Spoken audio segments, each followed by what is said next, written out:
Okay. Okay, hello everyone and welcome. I am Cassidy Avila with the Center for Optimizing Rural Health at Texas A&M University. We are pleased that you have joined us today for this webinar. And our topic today is Leadership for New Line Managers and Executives in Rural Healthcare Organizations, presented by Ms. Jean Doshi. And it will be my honor to introduce her in just a moment. But first, I want to let you know that we are recording the webinar. And we will share the link to the recording with you, as well as a copy of the slides approximately maybe 24 hours after the presentation. So anyone that has registered will receive that in an email. We are all muted except for speakers. So if you have a question, we welcome that, but we ask that you either hold it for the Q&A portion of the presentation, or if you prefer, you can go ahead and type it into the chat box. And when we get to the Q&A, I would be happy to read it on your behalf. If you have a question that you would like to ask anonymously, we also welcome that. And you can just send it to me directly when you open your chat box. You can select my name, Cassidy Avila, and I would be happy to ask that anonymously on your behalf. So now it is my privilege to introduce to you Jean Doshi. Ms. Doshi has been helping healthcare organizations rebound from negative positions and get back on paths of long-term sustainability since 2008. As an executive leader, her solutions offer true value to the organizations she serves. Her strengths in revenue cycle and healthcare finance are based in her early work at the University of Iowa Hospitals and Clinics. During significant managed care growth, Jean built the revenue cycle system and achieved excellent rates for all hospitals and clinical specialties. So this revenue cycle system also received perfect scores by outside auditors. Jean has been educating continuously in healthcare administration, most recently helping teach the fall 2021 Revenue Cycle Management Certificate Program at Bradley University in Illinois. She also developed and taught the finance section of the fall 2020 online course, Healthcare Administration, for the Masters in Public Administration program, the College of Business and Public Administration at Drake University in Iowa. So thank you so much, Jean, for being with us. And I'm going to mute and share your slides and then just turn it over to you. Well, thank you, Cassidy. It's been such a pleasure working with you and everyone at Texas A&M. And of course, I'm so pleased to be aligned with Texas A&M that focuses on rural healthcare a great deal. So today, what I wanted to do is give some very practical advice about leadership in healthcare organizations, particularly focused on those in rural and smaller organizations, community hospitals and such. What we're finding, particularly with the pandemic, is that many of us are being almost thrown in to positions of leadership and management that we maybe didn't even want or plan to have. And of course, with these kinds of decisions having to be made, sometimes the time to get some training or some practical advice just isn't there. So that's what I'm hoping to do today, is to give some very practical advice. There's been a lot written about leadership. Some people spend their whole careers working on leadership and studying leadership. And I'm going to give a shout out to my late health administration department chair, Sam Levy, who was one of these, who was always studying leadership and writing about it. So it can be overwhelming for those of us who are, thrown into or recently in a new line management position, and we don't have time to study all of the literature and research that's out there. So one of the things that I hope to do today is give you some of what are some of the top tools out there about leadership, but also just kind of tell you what I have learned through my own trial and error, and by listening to some great line managers throughout my career.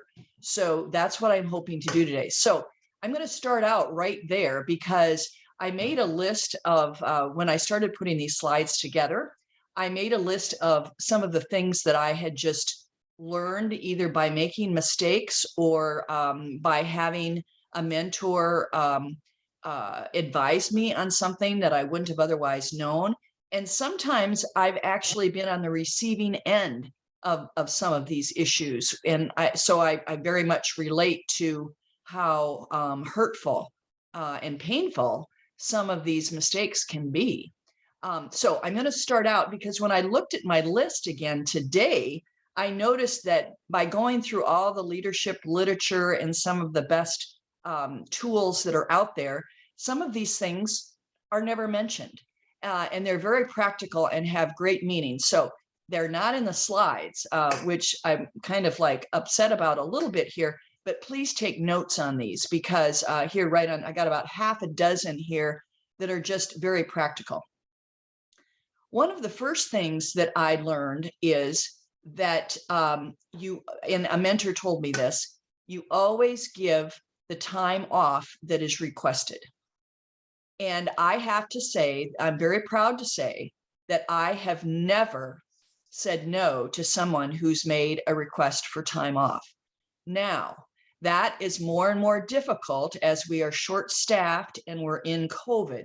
So you may need to make your best effort and explain when you can't give time off.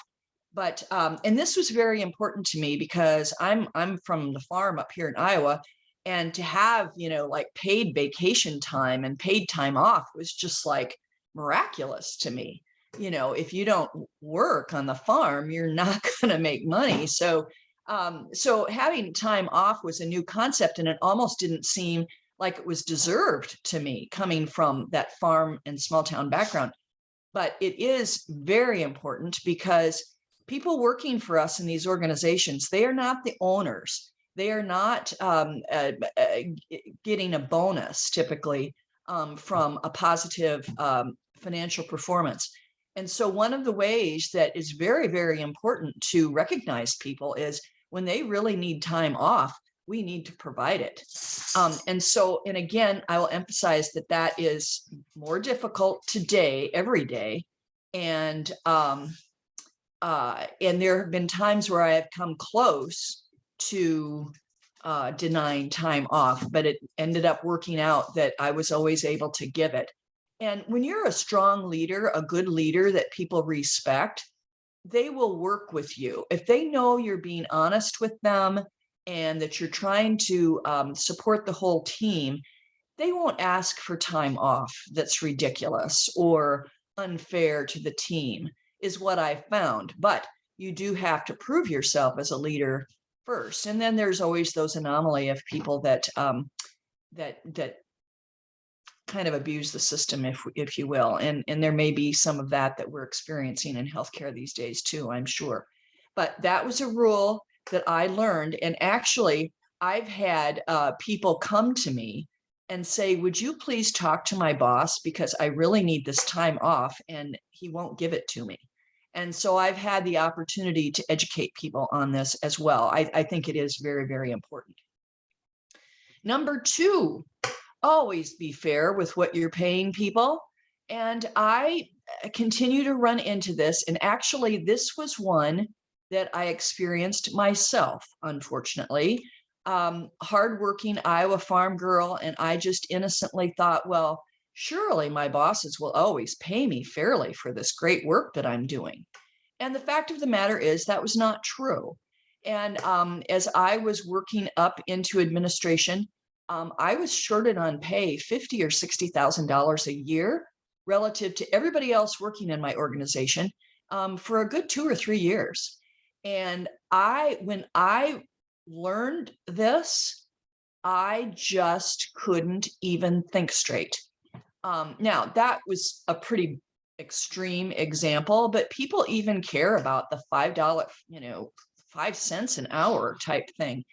And so that really hurt me. And so as much as you possibly can, be fair about what you're paying people. Now, that doesn't mean everybody should get paid the same, or that you shouldn't pay, give lower raise to somebody who has not been a good, productive, helpful team member. But you need to be fair as much as you can, because until I got that fixed, and then it took a year and a half, 2 years to get the adjustment made, because they just couldn't make that kind of an adjustment that fast. So it was really, it was very hurtful to me. And and I think it can be very hurtful to all of us. I don't know. I just know maybe I care too much about the money, but that was pretty extreme. And I run into unfairness in a lot of places that I go to. And I just think you are hurting your team and the productivity of your team if you're not attempting to be fair regarding pay. Let's see. Oh, another one I had big troubles with. So, and we in healthcare do this. We're very detail oriented, because of course that lab test has to be correct. That anesthesia we give has to be correct. And the drugs we put out, I mean, we have very exacting demands put on us in healthcare regarding the quality of the work that we do. But one of the things I learned was that I should make a choice about what I'm being really, really picky about. And some things just aren't all that important. And I think we are seeing more of that here as we are running short-staffed and all of those things. Is in healthcare, we have to remain very particular about those things that really affect quality of care and of course, patient safety. And other things we have to try to let go some, but it's a judgment call. And I used to be a micromanager and micromanaged the use of the word "the" or "on," and it's just I've gotten way back from that, of course. And on the other hand, it is so easy for us all to be so particular when we're coming up through healthcare and say the pharmacy department or the radiology department. We have to be particular with our clinical work. It's some of these other people issues that we have to learn to be a little bit more easygoing and that kind of thing, and more comfortable for people. And it's just gotten more and more to that point as our lives have gotten busier, to really make choices and educate on what you have to be absolutely exact about versus those things that maybe aren't quite so important. The other thing, and we'll see this sometimes in the, I think this is number 4, is giving feedback and getting feedback. And we'll see that a little bit here in some of the tools. But the tools, a tool that did not make my top list, it's in my resource materials at the end of the slides, is actually the 180-degree tool, where a person gets feedback from everyone that they work with, peers, people at their own level, as well as feedback from people who are higher up in the organization, including their direct supervisor, and also feedback from their staff that are reporting to them, that are higher in a hierarchical sense, in a bureaucratic sense, they're lower in the organization. And you have to be thick-skinned, but this 180-degree review really helps you understand your strengths and weaknesses. And sometimes it's not,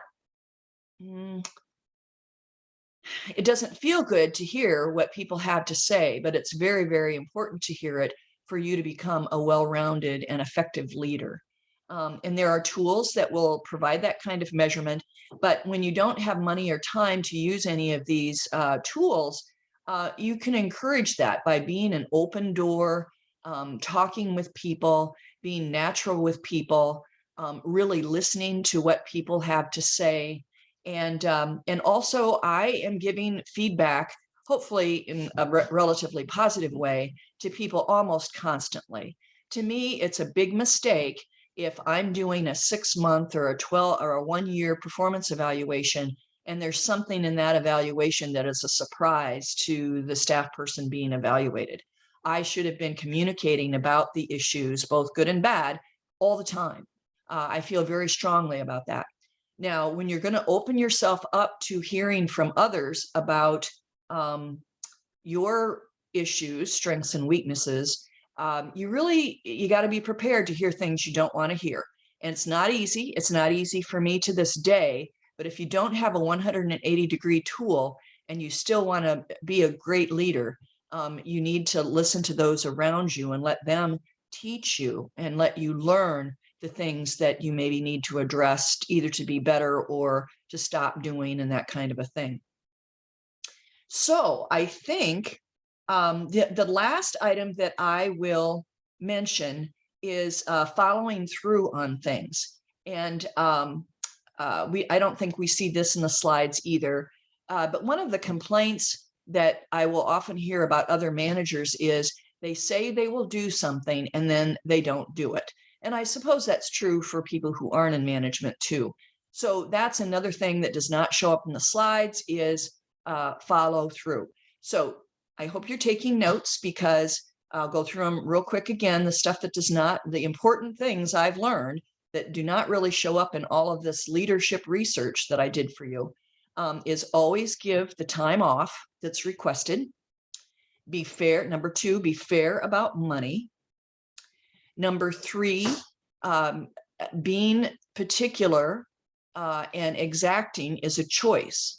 And we have to make the distinction between those patient safety and quality of care issues where we must be perfect versus some of these other things where people don't have to be so perfect. We're just so overwhelmed is to make those conscious choices and make those things very clear to our staff and to ourselves. Let people, and part of this is let people do their jobs. Don't be a total micromanager on everything like I used to be. The other thing is to get and give feedback and maybe use a 180-degree tool if you can. And finally, follow through on what you say you're going to do. And if it happens that you need to change what you're going to do or you're unable to get it done, is to go back and be open to people about what has happened and explain what happens. So now we're going to actually go through the slides. And I hope to leave about 10 minutes at the end here to answer any of your questions that you may have.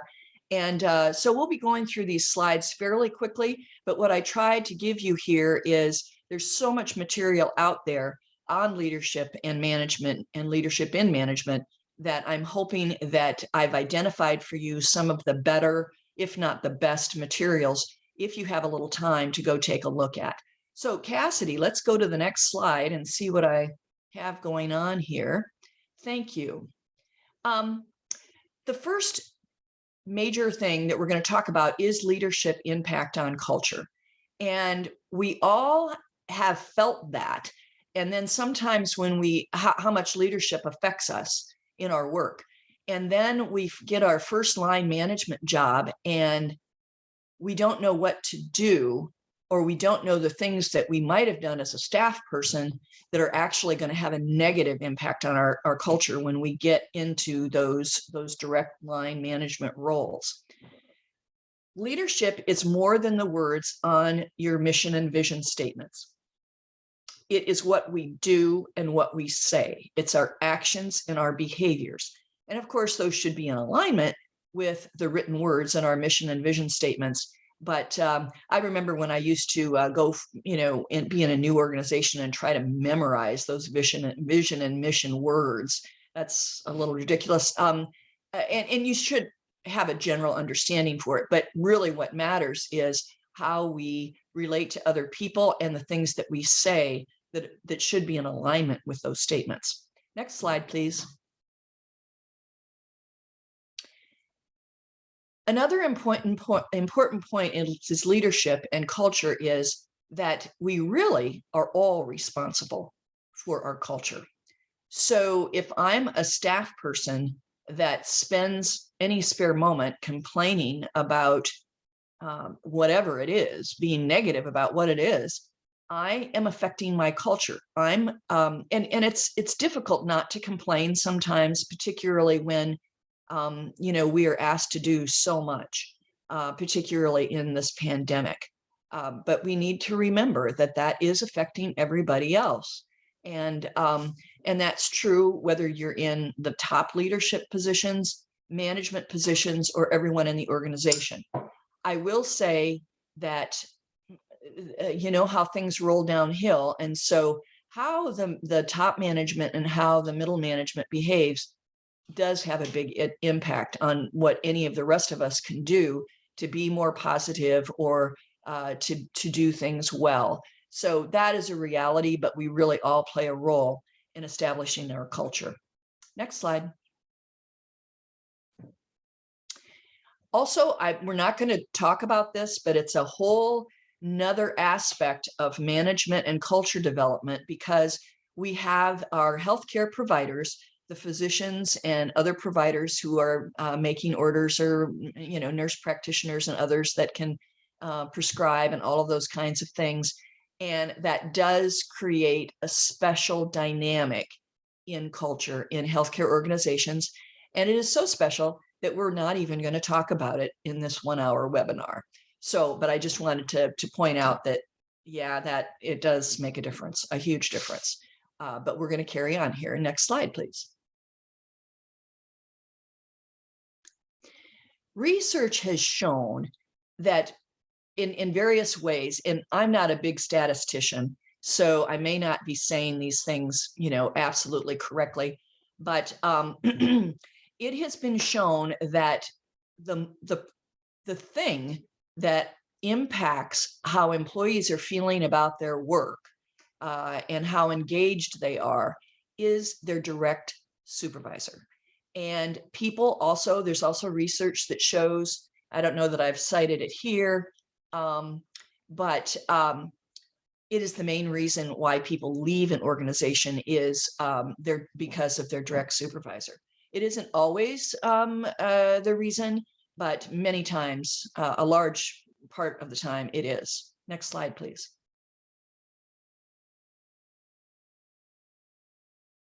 And here, I do have research from SHRM, Society for Human Resource Management, and this is a wonderful organization with all kinds of information regarding management and human resources. And if your organization has a membership to it, you should access their resources. And they also have a lot of resources that are available for free. So it's a wonderful organization. So there's one of your top places to look.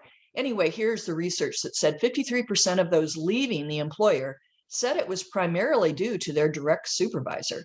So not to scare anybody out there, but if you're a new line manager, you are very important to retention in your organization. Next slide, please.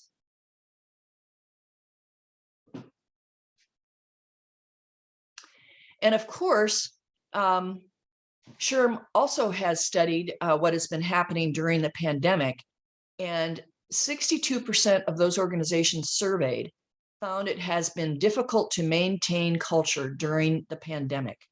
And so you may feel like what I'm asking you to do here, or suggesting what's good in a line management leadership role, is almost impossible for you to do in the current dynamic of what we're going through as an industry.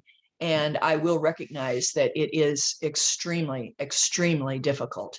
But I'm going to challenge you a little bit on your thinking. Next slide, please.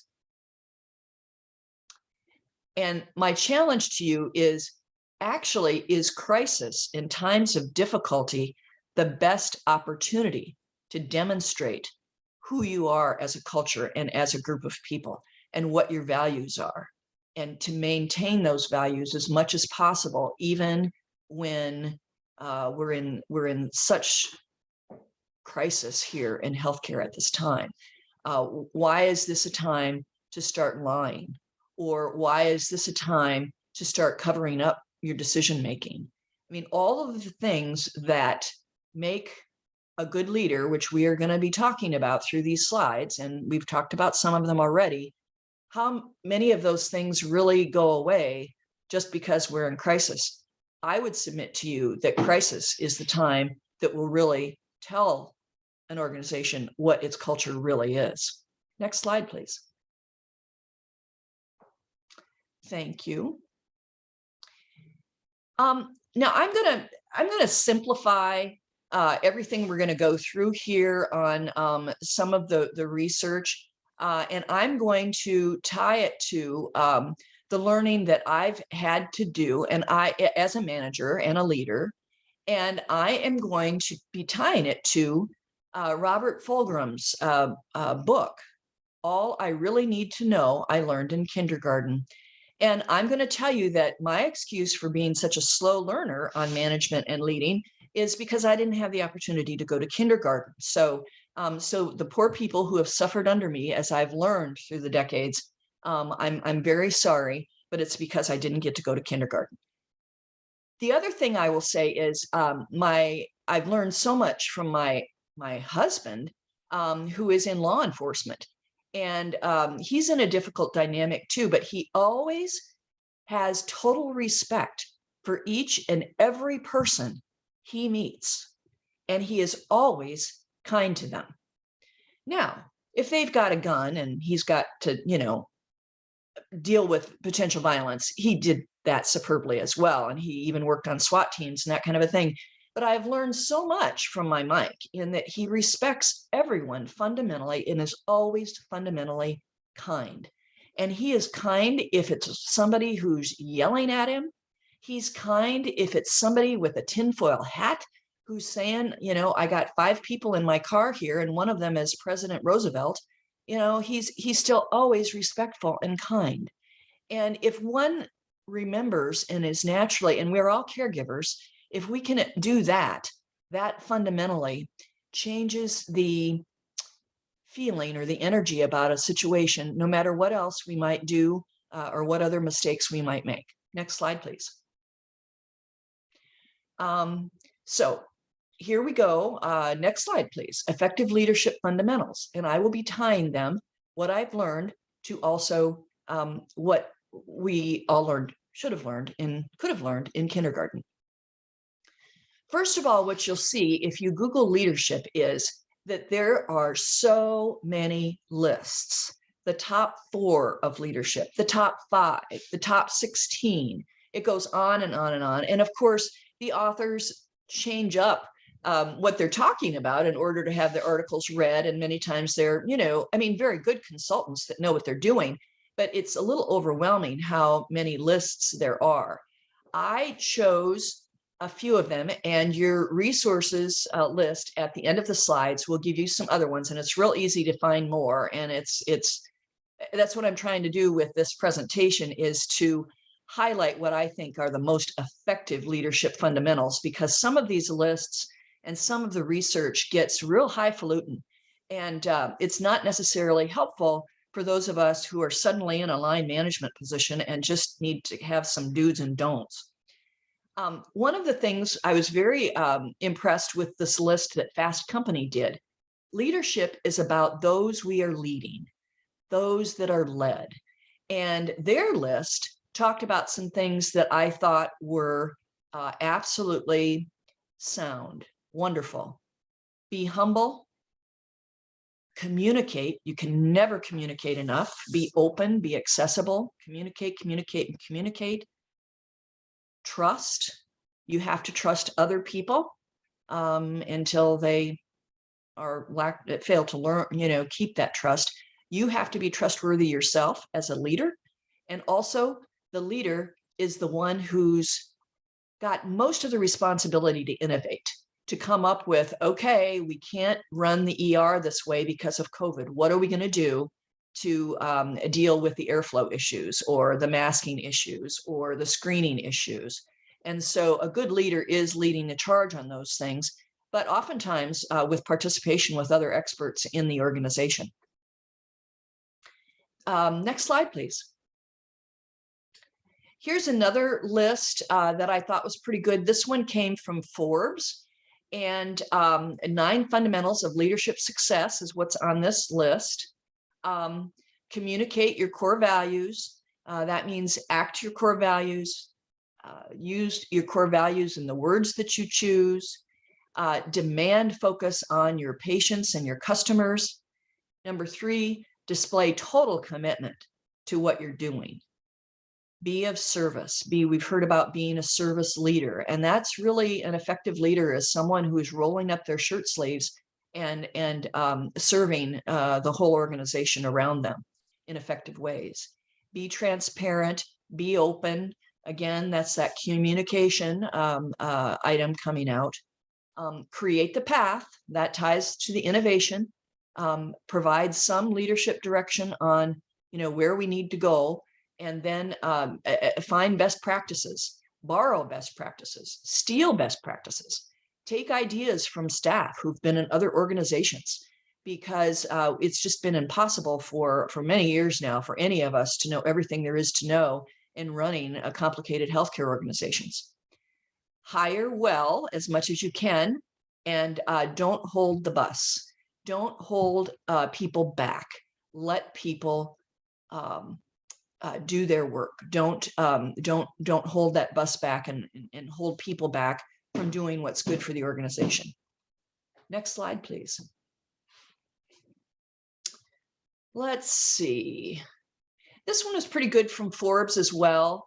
And actually it referred to another article that was written by a naval commanding officer. The Forbes author said this was the greatest leadership article I've ever read. And it is noted for you here, and I believe at the end of the slides as well. I have used a lot of military management concepts in my management style. And of course, we're not the military, so you have to take the military style and rework it a little bit for civilian organizations. But we have some of the similar things going on in healthcare, in that we have to be so exacting with some of the patient safety and quality issues and the things that we do at a clinical level. And then again, we have to round them out a little bit for the fact that they're not military. Not everything has to be A1 perfect and that kind of a thing. So in this leadership article, the author said, use tactics that are really working in the real world. I could have gone on here and giving you all PhD academic leadership pointers here. There's a lot of it out there. But no, let's stick to the real world here and what will really help you as you're taking on new line management positions. This naval officer said culture comes first, but he also very much made that culture comes first a relationship building tool, where when he brings on new hires, he is teaching them the culture by talking with each new hire and spending time with them and coaching them as much as he can, or finding them a coach to learn the things they need to learn that goes along in the ways that fit their culture. And this one surprised me because it was the material, but because it's coming from the military. But this CO, commanding officer, says, actually, let's have more conversations and fewer rules. And I think that's something that can go very well in healthcare too. We have to have so many rules for patient safety and quality of care, but let's get through those rules and do those things we have to do, supporting each other as human beings in communicating with each other. Another thing that I really like, and we'll talk about this later on some of the measurement tools on leadership and management styles, is focus on the strengths of your staff. I finally learned that some people are never going to spell correctly. Some people are never going to be the top lab person in my lab. Some people will never get beyond being a tech, say a pharmacy tech. They're never going to go higher up in their healthcare careers. They just don't have either the brain power or the skill set or whatever. But they all bring something to the table. They all bring strengths, and emphasizing our strengths and positioning people to use their strengths is what a good leader does. So that same tech that in pharmacy that won't ever be higher up may have some people skills as the pharmacy tech works with various clinical areas, or that they really understand what's going on in the organization, and they may become a source of information to understand how people are feeling. Or they may be someone who is always upbeat and keeping the rest of the lab or the pharmacy staff feeling better about what's going on. Everybody brings strengths to the table, and a good leader helps everybody use their strengths and doesn't pick at the things that they're never going to be good at. The last thing that this commanding officer in the Navy used is physical objects to communicate the culture. And in his case, it's a little tough and sad, but he would use gear from one of the people who, one of the naval staff persons that didn't make it back from a mission, and use their gear as a reminder, we are here to support each other on our special naval missions, and use that visual. And when we think about it, schools do that all the time with like their awards for sports events and those kinds of things. So reminding everybody with something that helps them see how good they are and reminds them of the strong culture that they're in as a physical object, it does make a lot of sense. And it's much better than, framing up all the words of a mission and vision statement, which we still should do, but having some other kind of physical object that people can see and relate to every day and be reminded of the culture is brilliant. And I'd never seen that one before, and I will start using it. Next slide, please. One of the issues that I want to consciously talk about, because it seems like we don't have the opportunity to think about it in healthcare. If we think about it, we have very siloed organizations, and it's by necessity at this point. Until we have meta internet something that can do all the radiology and lab work and pharmacy work, and somehow, like on Star Trek, we're going to continue to have these silos of expertise. The lab, the OR, billing, nursing, human resources, et cetera, et cetera, et cetera. And as we move up in an organization to align management responsibility, those same things that made us the best lab tech in we're always accurate, we're always on time, we're just the best tech on the team. So then you get picked to be the line manager, and all of a sudden that exacting work we did in our silo is not necessarily, or really isn't at all, going to be what you need to be a good leader. And so I want you to think about those silos. Next slide, please. I think I say it right here, that it's another challenge. Will what I did yesterday that made me the great lab tech, or the great anesthesia nurse practitioner, CRNA, or the best nurse on the ICU, on the front line, will what I did yesterday to be so good at that make me a success to be an effective leader? And in some ways that's yes, but you really need to expand your horizons, and being on this webinar is certainly part of that, to learn the other key things as you move into a line management role that you'll need, besides the wonderful clinical work that you are already doing. Next slide. Okay, now we're going to go into the kindergarten things. And actually, of course, I didn't hit people. Mr. Fulghum says, don't hit people. That's what we learn in kindergarten. Well, of course, I didn't hit people, but I maybe was kind of short with people, or I maybe used a tone that frightened people, or I maybe expected too much out of someone that I hadn't given training to.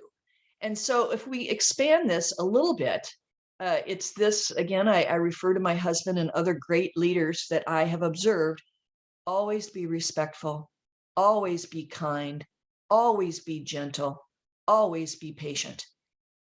Now, it's really hard some days, particularly on the patience point. I've gotten pretty good on the others, but sometimes we're in a dash and it's patient safety is involved. Being patient is really, really hard. And it is, it's something that it just gets harder every day in healthcare. So my heart goes out to all of you on the front line. On the same token, I'll tell you, and I don't have quite the same, usually don't have that same, emergent care need like in the ER or the OR or something in my job as a, at a desk job. I'm not clinical at all. But what I used to think when I was disciplining somebody, or if I was firing them, I haven't fired a lot of people, but sometimes that is still something one needs to do, is I used to think that I had to act angry about it. And I don't. You don't. I can still be very respectful and very kind. And in fact, it fits very well with what I do because, again, the fact that I'm letting somebody go shouldn't be when it on your activities or your work behaviors. It shouldn't be a surprise. This is something that I should have had been having conversation with this person about for several months, probably, if not weeks. And I'm getting to the point where that conversation has to continue and where I don't have any other answers or any other ability to help this person. And so it's time for them to leave our organization. But even with that, I will always try to, if not myself, have someone in HR or another mentor help them find a better fit for their work and help them find the next thing. So I really take a kind and gentle approach to even firing someone now. And that's the goal. Although do give yourself a break because of all the very difficult frontline issues we are facing in this pandemic and with short staffing. Give yourself a break. Next slide, please. Play fair. We've talked about this one before, and be fair to people. Don't lie. I had a little. I used to be much more harsh with lying. If I caught someone lying, they were dead to me. And now I've taken a kinder, gentler approach. They have to lie to me several times before I will have to do something. And the thing about lying is that it hurts everyone. It hurts everybody's credibility. Sometimes it can hurt patient safety. I've run into documentation that was totally falsified regarding patient care. So lying is really a problem. And eventually I do think if someone really continues to lie, that an organization can't handle that. But overall, this idea is to play fair with everyone, be honest with everyone, kind but honest, and try to pay people fairly, try to make decisions fairly. Don't discipline somebody based on one person's complaint. Do a good investigation. Be fair. Next slide, please. Share everything. And what I use on this is I tie this to the communication that needs to go on with leadership, which I've also talked about quite a bit already. So we'll move to the next slide. Say you're sorry when you hurt somebody. Now, I'm a fan of the NCIS show, and Gibbs, the head of his team, says you never apologize to somebody. And I've been told that too, because it's a sign of weakness. So I may not apologize all day long, but if I really should apologize for something, I will say that I'm sorry and that I made a mistake. And again, you don't want to be saying I'm sorry every other sentence, because I do think that is a weakness.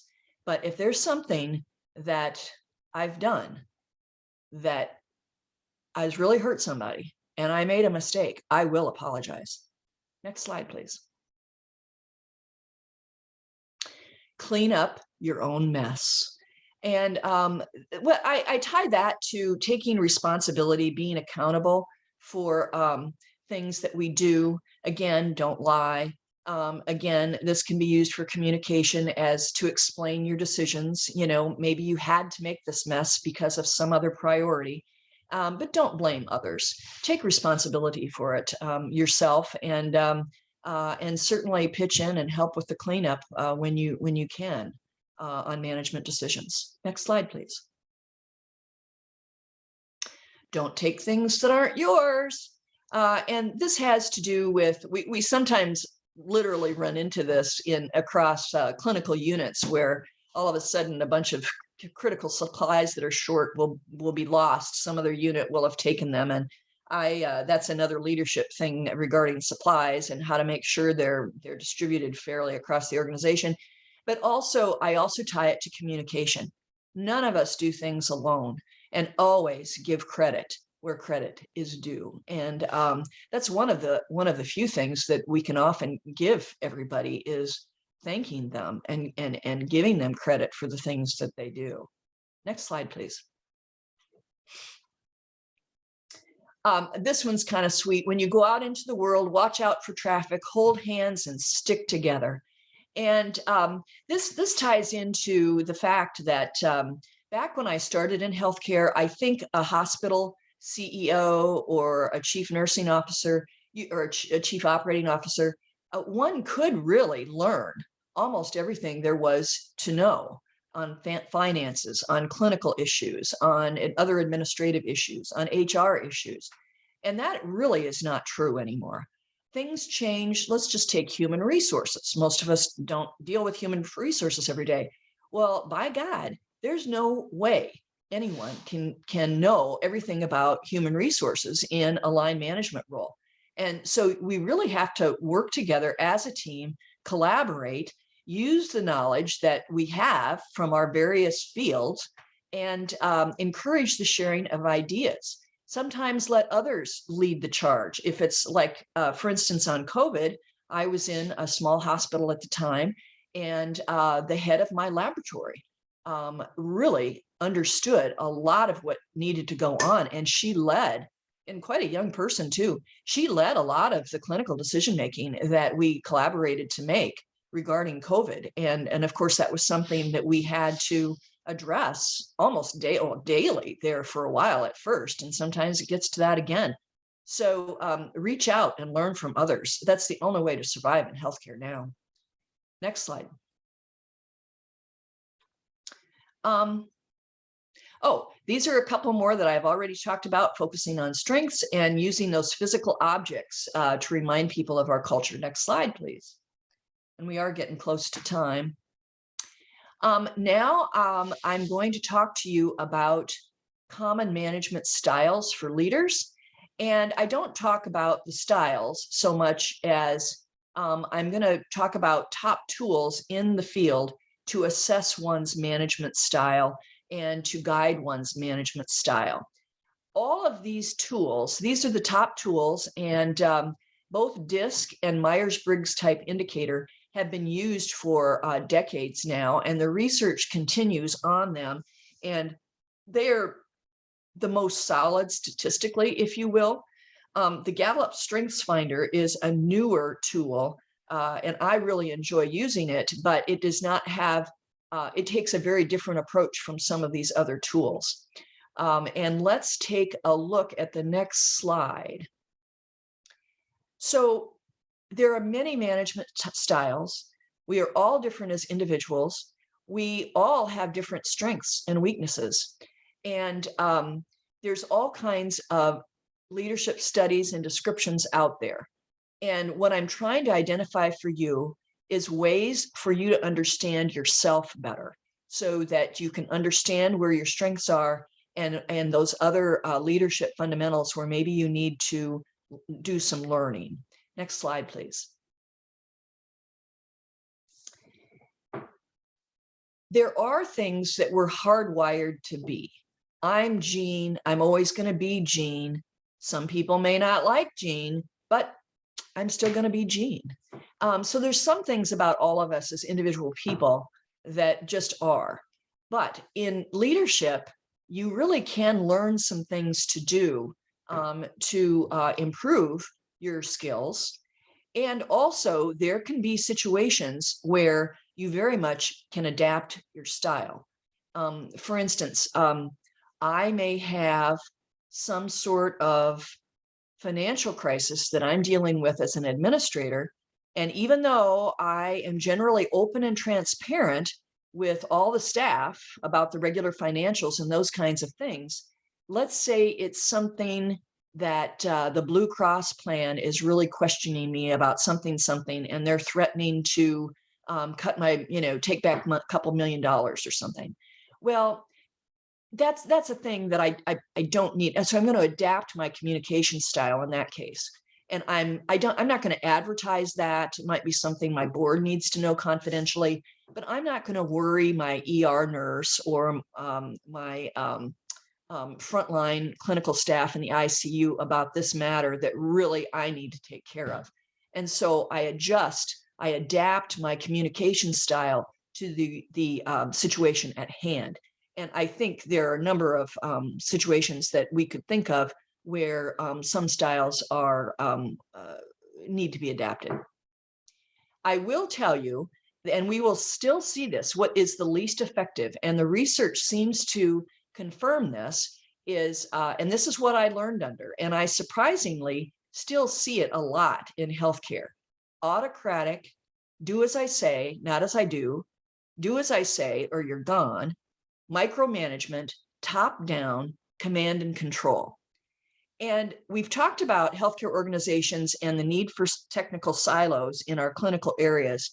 And I think maybe some of that that need floats up into leadership positions. I don't know what causes this, but this autocratic style and not listening to your staff and not taking advice is least effective. And I think particularly in healthcare organizations where we are taking care of people, we're responsible for keeping them alive, our patients, and there's so much that no one person can know everything there is to do in a situation. We have to collaborate. I can't order people around, or nobody's going to want to talk to me to help me on how we should do transfers better to other hospitals or something. Next slide, please.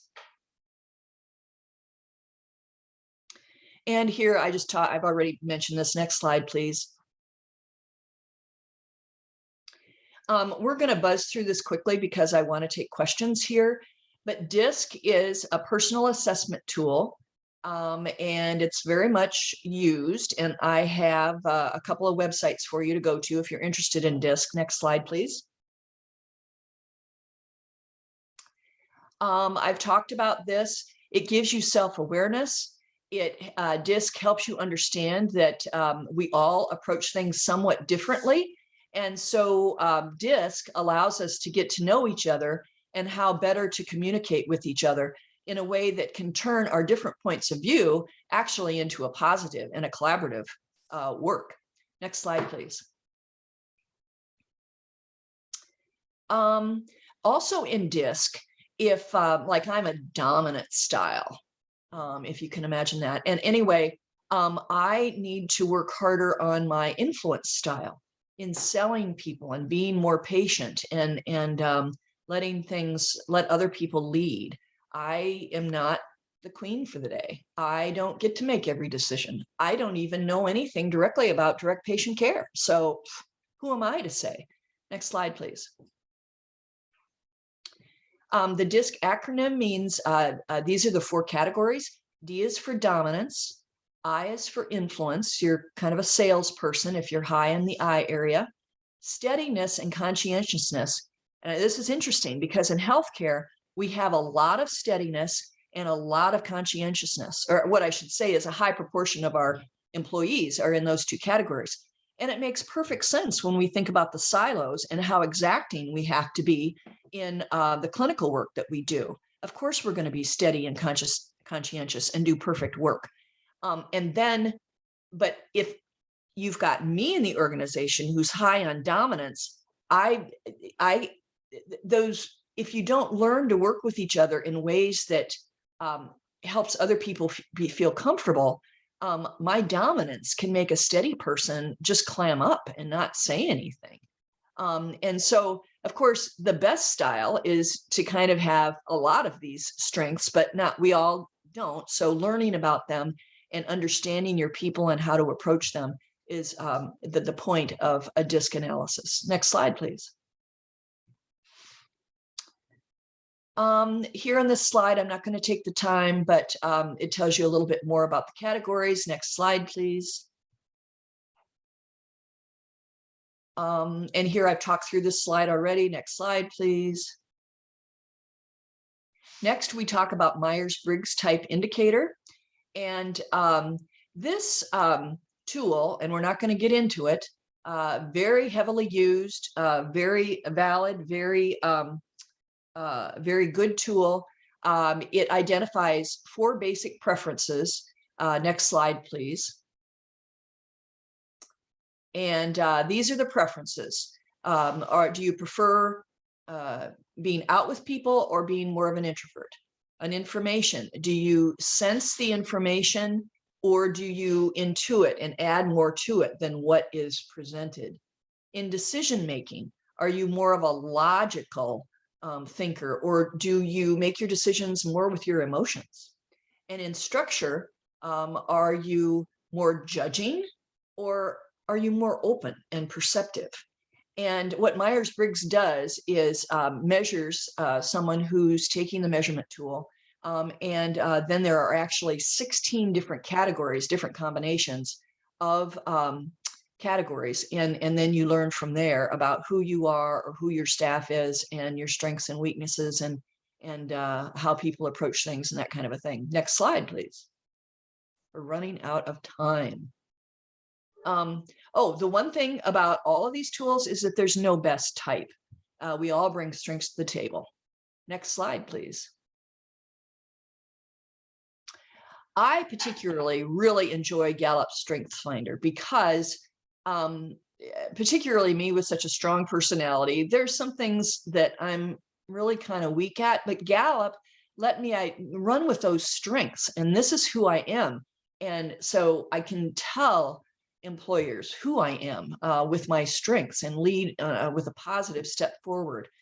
And there are 34 strength themes, and they're divided into 4 domains. And I've given you, again, resources to find these tools, and they aren't that expensive. Your organization, I've been in different organizations and have had exposure to all 3 of these. StrengthsFinder, I actually did myself, and you can sign up for these for yourself as a new line manager and at least learn about you. And it's really is not that expensive. And maybe you could get your boss to pay for it for you as well, because it makes perfect sense that the employer should do that. I have actually paid for Gallup StrengthsFinder for a group of my line managers in one organization. And it's really fun to learn about each other. It can be made a very positive, teamwork oriented conversation because it's all about people's strengths. Next slide, please. We'll skip this, Cassidy. Again, no best type. Next slide, please. Oh, and here we go. We made it to the finish line. And the next slides just give you some of the same resources that are in the earlier slides and some of the better resources that I found in my search, but hopefully somewhat focused for you because Lord knows you're really busy and don't have a lot of time. Cassidy, do we have any questions? Okay, thank you. I will open the chat now. So if you have a question, please go ahead and unmute yourself. You can verbally ask your question. You can type it into the chat box or send it to me directly. Let's see. I don't have any questions. So we covered a lot of ground. We did have a compliment that it was a really excellent presentation. Thank you, you guys. Thank you. A couple of questions about getting a copy of the slides. Yes, you will get a copy of the slides. We will be sending out a very short 60-second survey link. If you would take that, we would greatly appreciate it. We'll also include a link to our core website, which will have the presentation recording. It will also have a click link that you can access the slides. And we had a comment, very informative. Thank you. Thank you. Great presentation. Thank you. Could I say a little something, one little last thing, Cassidy? Absolutely. I would say that don't expect yourself to be perfect. Give yourself a break. I have made every mistake in the book, and I apologize to all those people who have been victim to that. But you do learn from your mistakes. Again, if you're respectful and kind, you'll be forgiven and you'll keep going.